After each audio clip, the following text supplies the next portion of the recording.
अस्सलाम वालेकुम। सीखो सब कुछ में खुश आमदीद। दोस्तों, आज हम basic training of Microsoft power point में ट्रिम वीडियो का इस्तेमाल सीखेंगे।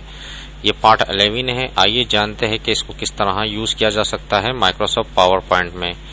इस वक्त मैं माइक्रोसॉफ्ट पावर पॉइंट पर आ चुका हूँ। यहाँ हमने एक वीडियो इंसर्ट किया था, तो इस वीडियो को हमें क्या करना है, ट्रिम करना है। अगर आप कोई भी वीडियो इंसर्ट करते हैं और उसमें कुछ पोर्शन आपको पावर पॉइंट प्रेजेंटेशन में शो करवाना है, तो आप बआसानी कर सकते हैं, क्योंकि पावर पॉइंट में ये ऑप्शन मौजूद है कि आप वीडियो को ट्रिम कर सके।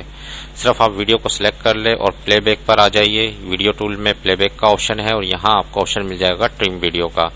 जैसे ही आप इसको क्लिक करेंगे तो ये आपसे स्टार्टिंग पॉइंट और एंडिंग पॉइंट दे रहा है। यहाँ से आप भी दे सकते हैं स्टार्टिंग पॉइंट और एंडिंग पॉइंट।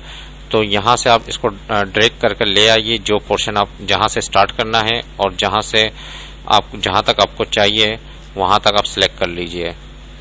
और जैसे ही मैं इसको अब ये इस पोर्शन से स्टार्ट होगी और इस पोर्शन में खत्म होगी, तो ये वीडियो की मैंने एक पोर्शन सिलेक्ट कर लिया है। जैसे ही मैं प्ले करूंगा तो सिर्फ वही वीडियो, वही हिस्सा प्ले होगा। जैसे आप देख सकते हैं यहाँ मैंने प्ले करवाया तो ये यहीं तक प्ले होगा।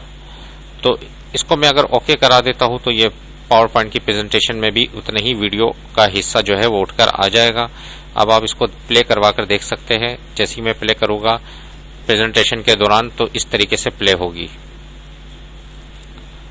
तो देखिए दोस्तों, कितना जबरदस्त ऑप्शन है कि आप कोई वीडियो का कोई पोर्शन चाहिए वो आप बआसानी पावर पॉइंट में इंसर्ट कर सकते हैं और ट्रिम कर सकते हैं उसको पोर्शन को, ताकि आप उस पोर्शन को दिखा सके।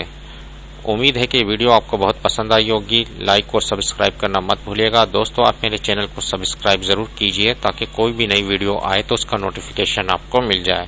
Thanks for watching. Allah Hafiz.